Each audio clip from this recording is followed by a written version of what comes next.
How y'all doing? It is that time again. Got some stuff I want to talk to you guys about, so here we go. Mikey's musing. First thing I'm gonna say is greetings to everybody from beyond the Mountain Dew Bop. Hope y'all are well, and if you're not, I hope that whatever's troubling you passes soon, and if you're sick, get well. I'm gonna start uh, this particular news with just a few um, instances of housekeeping.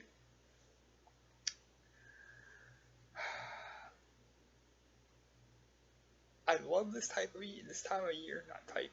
It's been a long day. Excuse me. Um, I love this time of year, and I hate this time of year for the same reason. It's very, very busy. Um, Work, family stuff, and keeping in contact with you all so I don't go insane. Um, Makes for a very busy time of year. Um, I like it because it means more money at the job. Um, I don't like it because it means more stress with the family and at home and those types of things.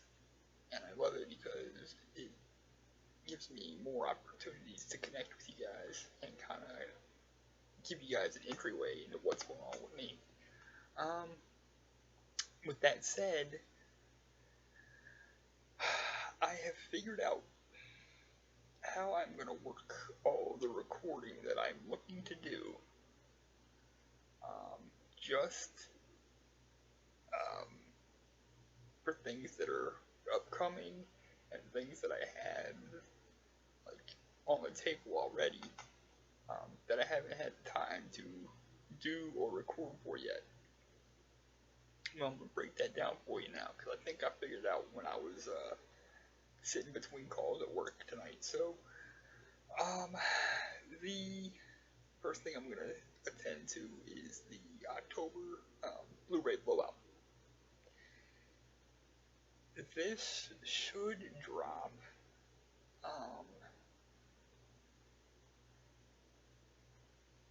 late Thursday or early Friday. I'm thinking probably early Friday, if not sooner. Um, I got a big shipment in today, so that helps. But I'm still waiting on one, two more things that were going to be in this shipment in this month's blowout, and one that I didn't intend to put in this month's blowout. I intended to save it for the November, but because it is coming as fast as it is, I'm going to go ahead and throw that one in there too. So instead of having a 40 pickup Blu-ray blowout, we're gonna have a 41 pickup Blu-ray blowout, and um, the um, digital codes for the things I got digital codes for, and I have checked all the digital codes I have so far. They're all still good, and the ones that weren't, I just pitched because nobody can use those. Um, there also is going to be a couple, as in more than one, probably two. I know of at least one because Becca requested it. Mikey Goes to the Movies is going to drop. There may be two because, hell, there may be more than two. I've got some movies that I personally wanted to review for you guys, but the timing has just sucked, and um, I haven't had really time to do that. Um, or at least I haven't had the time to do it in the way that I feel like it should be done, and with the attention to which I feel like it should be paid, um, to kind of give you guys a better product, I guess.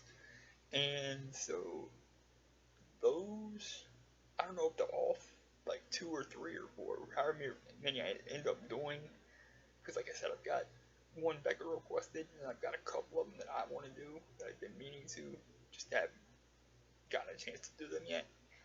Um, those will probably drop later, um, within the next 2 weeks time frame. Um, I'm gonna try to do Becca's. I'm gonna try to drop that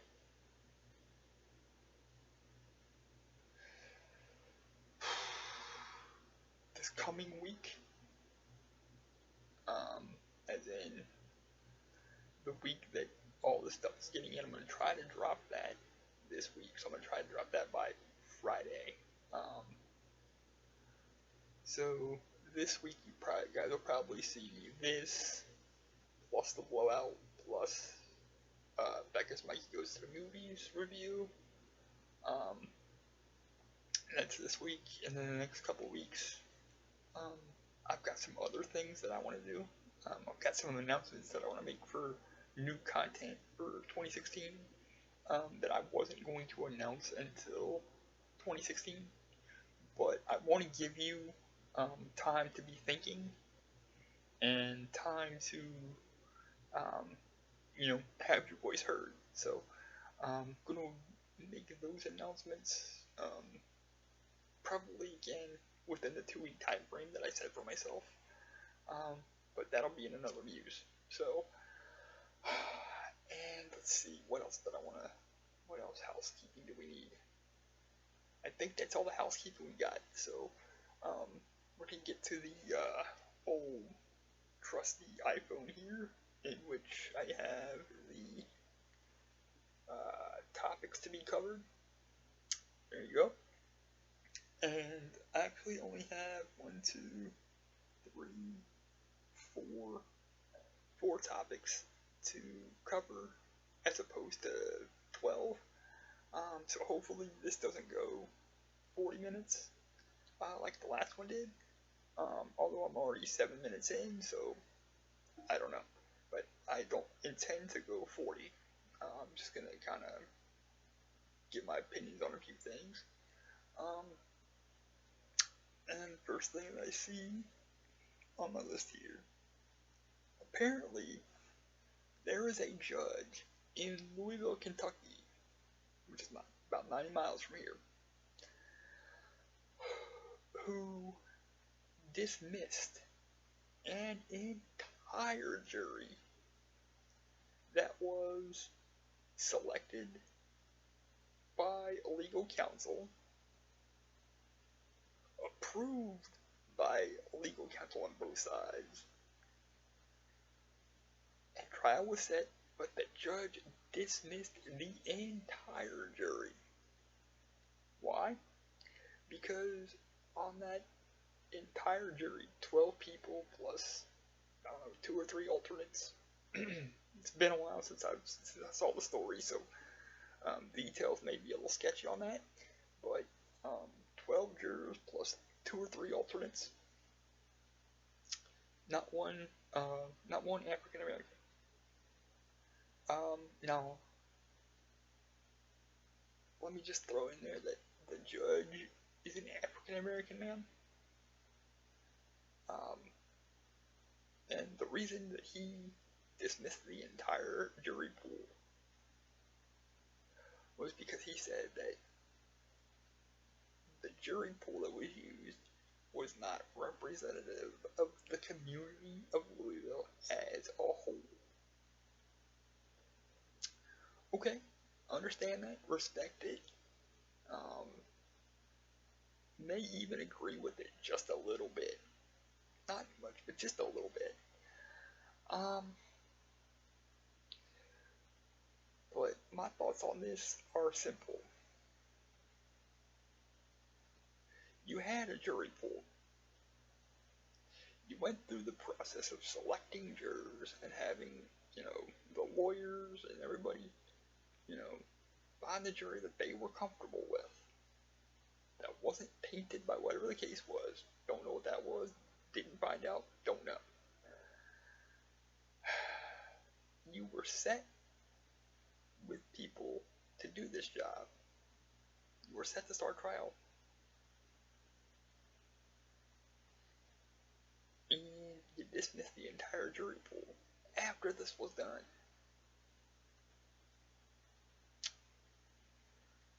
have two questions on this, and this is kind of where my opinion is.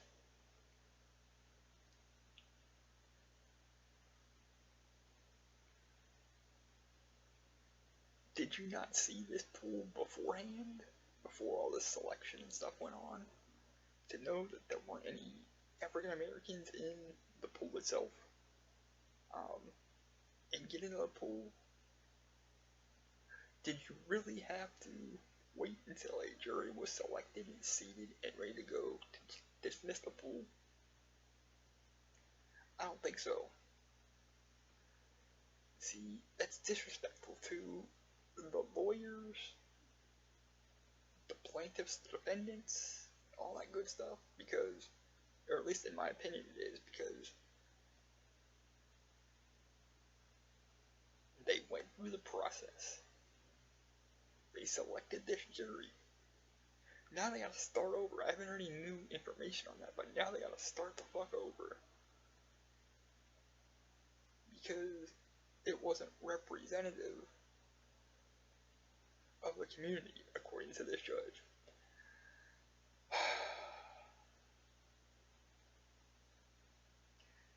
That's on you, homeboy.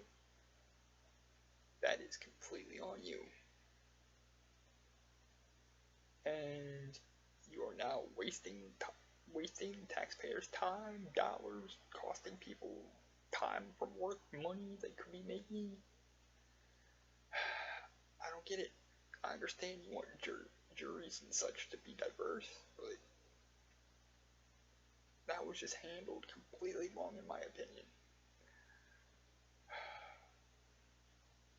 Handle that before a jury is set, not after it's set and the trial's ready to start. Come on, man. Alright. I am interested, though, to see how that ever turned out. Haven't heard anything more about it, so I don't know, maybe I'll do some research and find out. Alright, next topic. China has a population control mandate. They've had it for decades and decades, apparently. That each family in China could only have could only have one child per household, unless of course you fucked up and had twins, which happens. This has apparently, kept their population under control, and it's all good for them. Okay, cool, yay, that's good for you. And they have apparently now adjusted that mandate. Now every family in China can have 2 children per household. Again, I like that. Keeps keeps the population down, and, everybody gets a chance to have kids if they want, but it doesn't overcrowd it. Personally, I think we as America might be better off if we had a mandate like that. Because of, all the people having kids and just using them for the fucking welfare check and all that good stuff. So this might be something worth, looking into at some point for us, because it couldn't hurt us. It really couldn't. But it could make things better, so let's just hope, that if we can't do it, that's fine. If we don't want to do it, it's okay, but I do think it's at least something worth looking into. But that's just my 2 cents on that. Nobody's ever going to listen to me. So yeah, there you go. Okay. This next one is so far beyond messed up to me. I almost couldn't find the words, the topic for this. But I'm going to anyway. Bindi Irwin, Steve Irwin, who was the crocodile hunter, daughter. Of course, we all know he died. He took a stingray barb to the chest in a coral reef, I think, somewhere off of Australia or something, and was killed, and it killed him. Bindi Irwin is 17. Bindi Irwin is also on Dancing with the Stars, and she is doing very, very well. Bindi Irwin's mom, who is her legal guardian, signed a paper saying, I forfeit every right I have to this money. It's hers. She can do whatever. And we're good. They took it to a court to get it finalized. Judge froze it. Why did the judge freeze it? He doesn't believe Bindi's dad is dead. Really? Come on now. What do you want them to do to prove it? Get him, go to wherever he's buried in Australia, dig him up, and bring the body back to this courtroom so you can see it for sure? That's fucking stupid, man. Let the dude rest in peace. Just ask him to bring the death certificate so you can verify it. Sign off and let the chick get paid.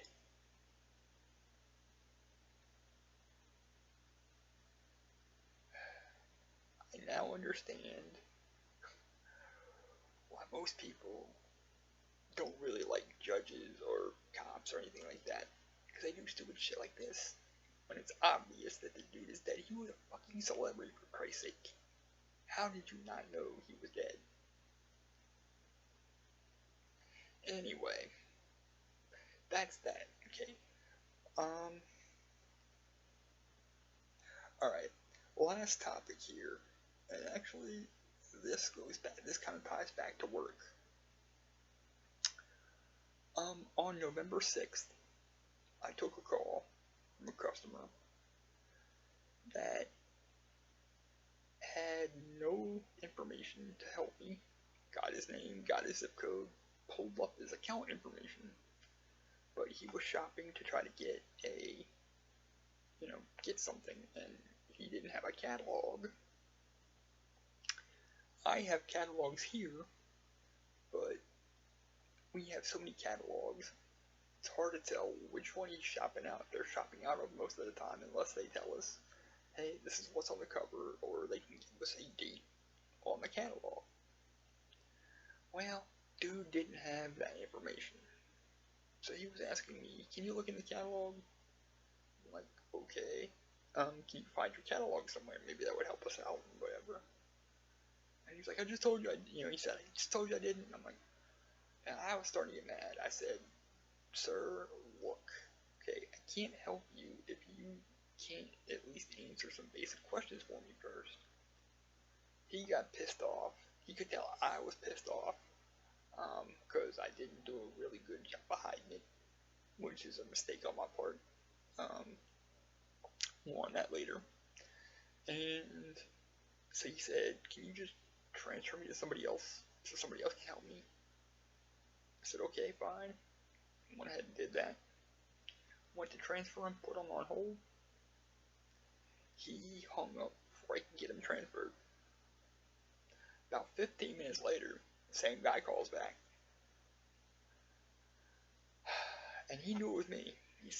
I said, look, sir, I do apologize for everything.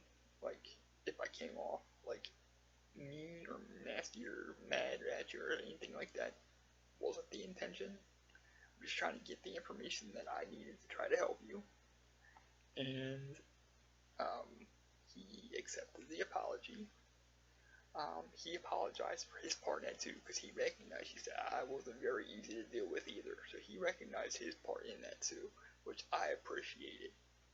Because a lot of customers don't do that.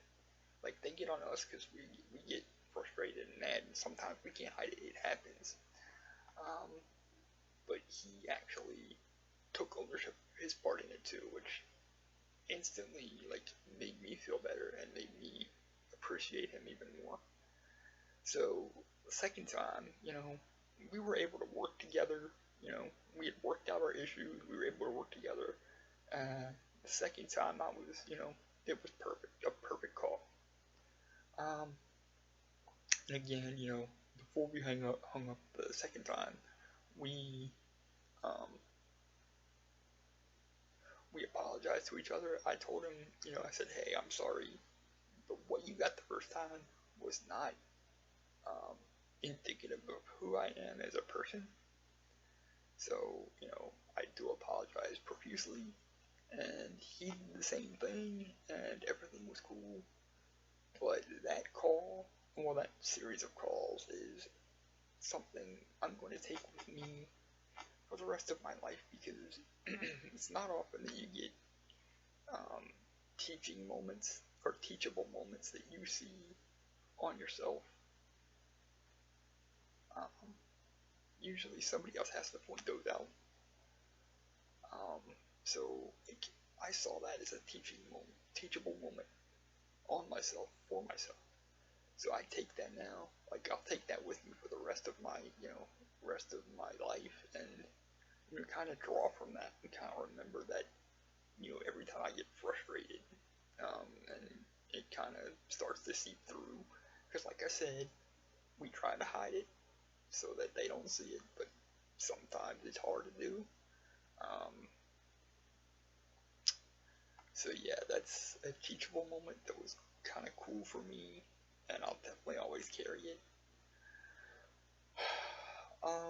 So I believe, yeah, that's the end of the topics for this muse. So I am going to go ahead and wrap this up and start the process of getting it out to you guys.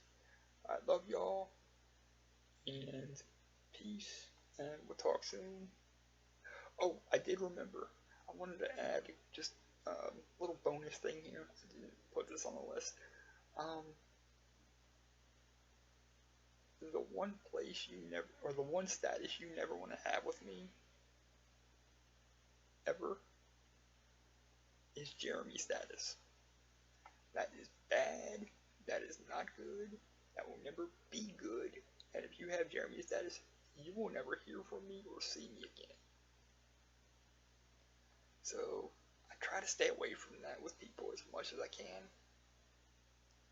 But that has had to be invoked here lately with somebody. So,